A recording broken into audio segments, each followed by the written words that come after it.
Assalamualaikum warahmatullahi wabarakatuh.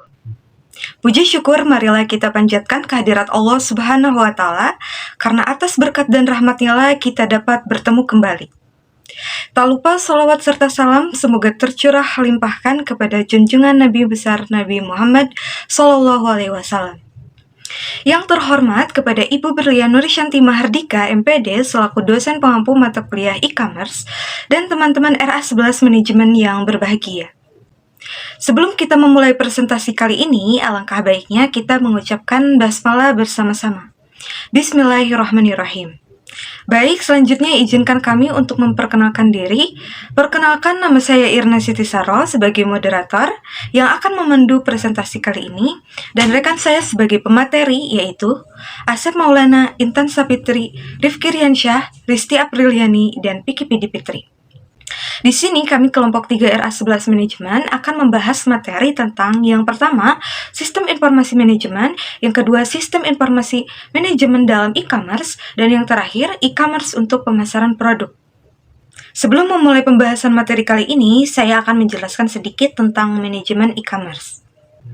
Nah, manajemen e-commerce itu apa sih? Jadi manajemen e-commerce adalah pengelolaan bisnis digital yang memanfaatkan teknologi informasi untuk menjalankan dan mengembangkan usaha melalui transaksi elektronik, pertukaran barang, jasa, dan informasi secara online. Nah, manajemen ini mencakup penggunaan sistem informasi untuk operasional dan pengambilan keputusan, serta pemanfaatan website dan platform digital sebagai media toko virtual dan promosi. Baik, untuk pembahasan lebih lanjut akan disampaikan oleh pemateri. Kepada pemateri, dipersilakan. Baik, terima kasih kepada Kak Irna Siti Saro selaku moderator. Perkenalkan, nama saya Asep Maulana selaku pemateri pertama. Di sini saya akan menjelaskan tentang sistem informasi manajemen. Nah, jadi apa sih sebenarnya sistem informasi manajemen itu? Sistem informasi manajemen atau yang sering disingkat sebagai SIM adalah sistem yang dirancang untuk mengelola informasi dalam suatu organisasi secara sistematis atau secara struktur dan efisien. Nah, bayangkan ya, sebuah organisasi tanpa sistem yang baik pasti akan banyak informasi yang penting yang tercecer, data yang tumpang tindih, atau keputusan yang diambil tanpa dasar yang kuat. Nah, disinilah SIM ini berperan. SIM ini menggabungkan dan mengintegrasikan berbagai komponen seperti teknologi informasi, perangkat keras, perangkat lunak, basis data, prosedur, dan sumber daya manusia. Semua komponen ini saling terhubung dan bekerja sama untuk mengumpulkan, menyimpan, mengelola, dan menyebarluaskan informasi secara relevan yang dibutuhkan oleh organisasi. Nah, tujuan utama dari SIM ini apa sih? Tujuan utama dari SIM ini adalah menyediakan informasi yang tepat waktu, akurat dan relevan kepada pengambil keputusan dalam organisasi, sehingga mereka dapat menjalankan tugas-tugas manajerial dengan lebih efektif. Nah, dengan adanya SIM ini, organisasi bisa lebih gesit dalam menghadapi perubahan, lebih responsif terhadap masalah, dan tentu saja lebih unggul dalam persaingan. Dan selanjutnya, di sini ada komponen sistem informasi manajemen. Komponen sistem informasi manajemen ini dibagi menjadi 6 menurut Susanto. Di sini yang pertama ada hardware atau perangkat keras, dan yang kedua ada software atau perangkat lunak. Yang ketiga, di sini ada brainware. Brainware ini adalah sumber daya manusia atau manusia yang mengoperasikan dan memanfaatkan sistem informasi. Dan yang keempat, di sini ada prosedur. Prosedur yaitu rangkaian aktivitas atau kegiatan yang dilakukan secara berulang-ulang dengan cara yang sama, sehingga informasi yang dihasilkan pun bisa diandalkan. Dan yang kelima, di sini ada database atau basis data, yaitu suatu pengorganisasian sekumpulan data yang saling terkait dan terorganisir dengan baik. Dan yang keenam dan terakhir, di sini ada jaringan komputer dan komunikasi data. Ini adalah infrastruktur yang menghubungkan berbagai perangkat dan memungkinkan pertukaran data dan informasi antar bagian dalam organisasi. Lewat jaringan, informasi bisa disebarkan dengan cepat dan real time, baik di dalam suatu gedung maupun lintas lokasi. Nah, dengan adanya komponen sistem informasi manajemen ini, mulai dari hardware, software, brainware, prosedur, basis data, hingga jaringan, organisasi bisa bekerja dengan lebih terstruktur dan efisien. Nah, bicara tentang SIM, sistem informasi manajemen adalah seluruh elemen yang membentuk suatu sistem informasi. Secara umum, komponen sistem informasi manajemen terbagi menjadi dua. Yang pertama, ada komponen sistem secara fungsional, dan yang kedua, ada komponen sistem secara fisik. Terima kasih. Baik, perkenalkan nama saya Intan Sapitri. Di sini saya akan menjelaskan materi tentang komponen SIM secara fungsional dan secara fisik, beserta contoh-contoh penerapan sistem informasi manajemen. Komponen SIM secara fungsional. Yang pertama ada sistem administrasi dan operasional. Sistem tersebut menjalankan kegiatan rutin sesuai prosedur yang harus terus dievaluasi. Yang kedua ada sistem pelaporan manajemen, menyediakan laporan periodik bagi manajer atau pengambil keputusan. Dan yang ketiga ada sistem database, menyimpan data dan informasi untuk berbagai unit organisasi, berkembang seiring berjalannya organisasi. Yang keempat ada sistem pencarian, menyediakan data tidak terstruktur sesuai permintaan untuk pengambilan keputusan. Dan yang terakhir ada manajemen data, menghubungkan komponen sistem informasi dengan database antar komponen lainnya. Selanjutnya ada komponen SIM secara fisik. Yang pertama ada perangkat keras, alat fisik komputer dan perangkat terkait. Yang kedua ada perangkat lunak, instruksi yang memungkinkan perangkat keras memproses data. Yang ketiga ada database, kumpulan data yang tersimpan secara terstruktur. Yang keempat ada prosedur pengoperasian atau aturan petunjuk penggunaan sistematis. Dan yang terakhir ada personalia, pengoperasian tenaga ahli seperti programmer atau analis, manajer database, dan pengguna. Baik, di sini ada beberapa contoh konkret penerapan sistem informasi manajemen. Yang pertama ada Enterprise Rescue Planning (ERP).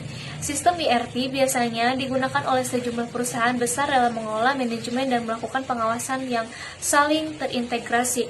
Yang kedua ada Supply Chain Management atau SCM. Sistem SCM ini sangat bermanfaat bagi pihak manajemen, di mana data-data yang disajikan terintegrasi mengenai manajemen suplai bahan baku. Yang ketiga ada Transaction Processing System atau TPS. TPS ini berguna untuk proses data dalam jumlah yang besar dengan transaksi bisnis yang rutin.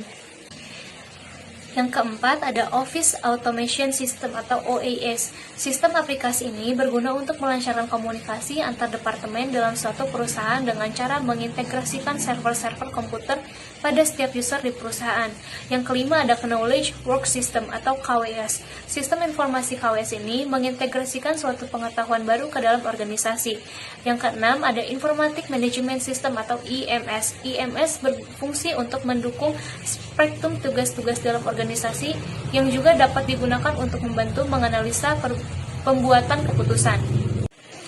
Yang ketujuh ada Decision Support System atau DSS. Sistem ini membantu para manajer dalam mengambil keputusan dengan cara mengamati lingkungan dalam perusahaan. Yang kedelapan ada Expert System atau IS dan Artificial Intelligence atau AI. Sistem ini pada dasarnya menggunakan kecerdasan buatan untuk menganalisa pemecahan masalah dengan menggunakan pengetahuan tenaga ahli yang telah diprogram ke dalamnya. Yang kesembilan ada Group Decision Support System atau GDSS dan Computer Support Collaborative Work System atau CSWS. Serupa dengan DSS, tetapi GDSS mencari solusi lewat pengumpulan pengetahuan dalam suatu kelompok. Yang ke-10 ada Executive Support System atau ESS. Sistem ini membantu manajer dalam berinteraksi dengan lingkungan perusahaan dengan berpegang pada grafik dan pendukung komunikasi lainnya. Baik, saya Arif Firasa. Saya akan melanjutkan materi selanjutnya mengenai sistem informasi manajemen e-commerce. Sistem informasi manajemen dalam e-commerce. Dalam konteks e-commerce, SIM berperan sebagai fondasi teknologi yang memungkinkan proses bisnis digital berjalan secara efektif dan efisien. Penerapan SIM dalam e-commerce mencakup berbagai sistem seperti manajemen data pelanggan, pengelolaan transaksi penjualan, sistem pelaporan keuangan, hingga sistem inventory berbasis digital. Dengan dukungan SIM, pelaku usaha dapat menganalisis data transaksi secara real-time, memahami perilaku konsumen, dan mengambil keputusan yang lebih cepat dan tepat sasaran. Selanjutnya mengenai peran sistem informasi manajemen e-commerce. Sistem informasi manajemen atau disingkat sebagai SIM memiliki peran vital dalam operasional dan pengembangan bisnis e-commerce. Ada beberapa peran utamanya, diantaranya mendukung pengambilan keputusan, yang dimana membantu manajemen membuat keputusan strategis berdasarkan data real-time. Yang kedua ada integrasi antar divisi, yang dimana menyatukan berbagai divisi untuk efisiensi dan akurasi data. Yang ketiga ada otomatisasi proses. yang dimana mempercepat proses bisnis seperti pemesanan dan pengiriman secara otomatis. Lanjut, yang keempat ada manajemen data pelanggan, yang dimana mengelola informasi pelanggan dan menyusun strategi pemasaran yang lebih tepat sasaran. Yang kelima ada peningkatan layanan, yang dimana menyediakan fitur pelanggan seperti pelacakan pesanan dan sistem feedback. Yang keenam ada keamanan sistem, yang dimana mengawasi aktivitas sistem dan melindungi data melalui kontrol keamanan. Yang terakhir yaitu analisis dan pelaporan, yang dimana menyediakan laporan dan grafik interaktif untuk evaluasi bisnis. Terima kasih. Saya lanjutkan kepada teman saya. Nama saya Rizky Apriliani. Saya di sini akan melanjutkan presentasi dengan menjelaskan beberapa contoh penerapan sistem informasi manajemen atau SIM dalam e-commerce. Yang pertama ada ERP di Tokopedia. Sistem ini mengintegrasikan keuangan, inventaris, HRD, dan gudang. Manfaat utamanya adalah optimisasi laporan dan efisiensi operasional, seperti sinkronisasi stok, serta pengelolaan SDM dan payroll. Selanjutnya ada SCM yang digunakan Bukalapak yang membantu mengelola rantai pasok dari supplier hingga konsumen. Nah, SCM ini memudahkan pelacakan pengiriman secara real time dan optimisasi rute logistik serta gudang. Lalu ada TPS di Shopee, yaitu untuk memproses transaksi harian dengan cepat dan aman. Ini memberikan keamanan, kecepatan, serta keteraturan transaksi yang sangat penting dalam menjaga kepercayaan konsumen. Lalu ada Blibli, yaitu menggunakan DSS untuk menganalisis tren penjualan dan perilaku konsumen. Manfaatnya berupa dashboard analitik dan prediksi untuk personalisasi strategi penjualan. Kemudian ada OAS yang digunakan Zalora. OAS ini memfasilitasi kerja tim dengan kolaborasi digital dan efisiensi komunikasi dokumen. Dan yang terakhir ada IMS di JDID. Sistem ini berfungsi untuk mengelola data pelanggan dan performa penjualan secara lebih baik. IMS juga mendukung analisis penjualan, reputasi toko, serta kepuasan pelanggan. Selanjutnya, cara sistem informasi manajemen membuat strategi pemasaran produk melalui e-commerce. Nah, pertama ada SIM untuk mengumpulkan data pelanggan dari riwayat transaksi dan preferensi produk. Data ini sangat penting untuk memahami kebutuhan dan keinginan konsumen. Kedua, ada data tersebut ini dianalisis untuk merancang kampanye pemasaran yang lebih personal dan tepat sasaran. Ini memungkinkan perusahaan menyampaikan pesan yang lebih relevan ke pelanggan. Yang ketiga, ada otomatisasi pemasaran seperti email, notifikasi, dan rekomendasi produk yang membantu menjangkau pelanggan dengan efisien. Keempat, SIM ini memantau kinerja kampanye secara real time sehingga evaluasi bisa dilakukan dengan cepat dan tepat. Lalu yang terakhir ada SIM untuk mempercepat pengambilan keputusan untuk membuat perusahaan lebih responsif terhadap perubahan pasar. Selanjutnya di sini ada dampak sistem informasi manajemen e-commerce terhadap pemasaran. Nah, SIM ini meningkatkan efektivitas promosi dan mendukung pengambilan keputusan berbasis data. Dengan SIM, perusahaan bisa menentukan target pasar yang lebih tepat, merancang promosi yang sesuai, memilih media pemasaran yang terbaik, serta memantau dan mengevaluasi seluruh proses secara menyeluruh. Hingga hasil akhirnya adalah strategi pemasaran yang lebih terstruktur, efisien, dan berdampak besar pada penjualan.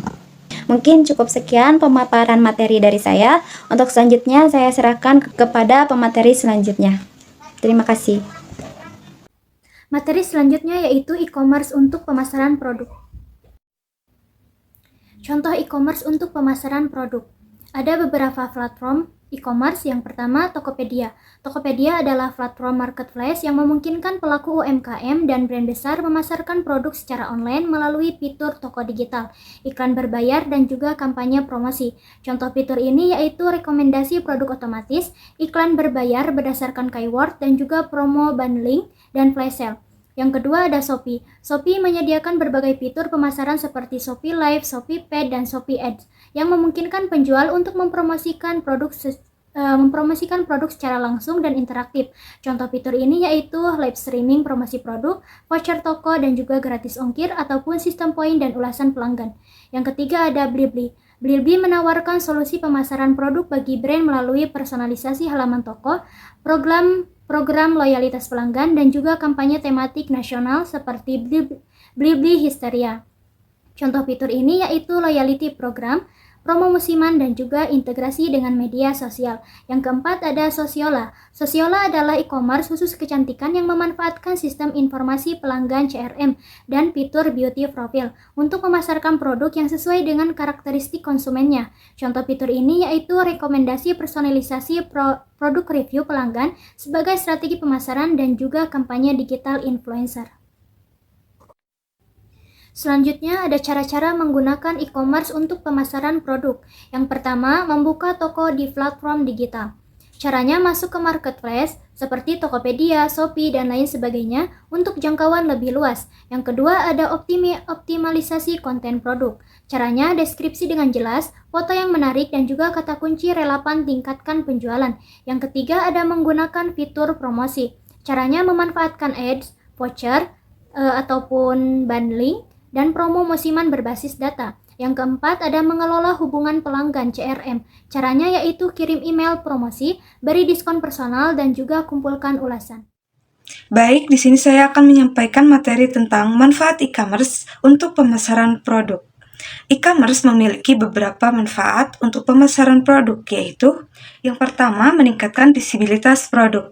E-commerce dapat meningkatkan visibilitas produk di pasar online, sehingga lebih banyak orang yang dapat menemukan dan membeli produk. Kedua, meningkatkan penjualan. E-commerce dapat meningkatkan penjualan produk dengan menyediakan platform yang lebih mudah digunakan dan aman untuk melakukan transaksi. Yang ketiga, mengurangi biaya pemasaran. E-commerce dapat mengurangi biaya pemasaran produk karena tidak memerlukan biaya sewa toko fisik dan dapat menjangkau pasar yang lebih luas.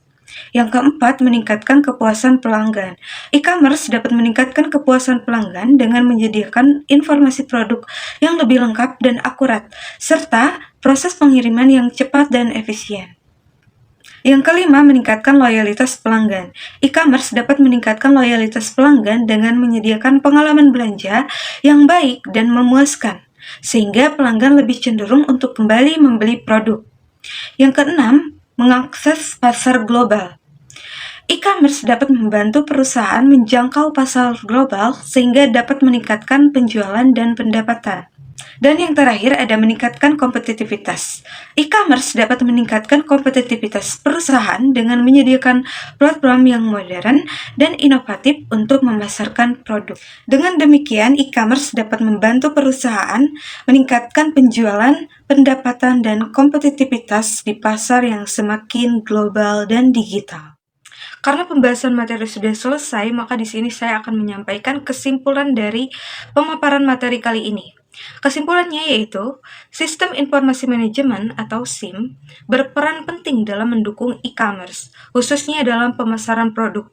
SIM ini tidak hanya mengelola data, tetapi juga membantu mengambil keputusan strategis berbasis informasi. Dalam e-commerce, SIM mendukung analisis perilaku konsumen, segmentasi pasar, rekomendasi produk, pemantauan kampanye, dan evaluasi strategi. Dengan teknologi terintegrasi, SIM meningkatkan efektivitas pemasaran, kepuasan pelanggan, serta daya saing bisnis. Nah, pemanfaatan SIM secara optimal ini akan menjadi kunci keberhasilan perusahaan di era digital. Demikianlah presentasi dari kelompok 3. Kami memohon maaf apabila terdapat kesalahan dalam menjelaskan materi. Kami berharap apa yang kami sampaikan bisa bermanfaat bagi kita semua. Terima kasih atas perhatiannya. Kami kelompok 3 RA11 Manajemen pamit undur diri. Wabillahi taufiq wal hidayah. Wassalamualaikum warahmatullahi wabarakatuh.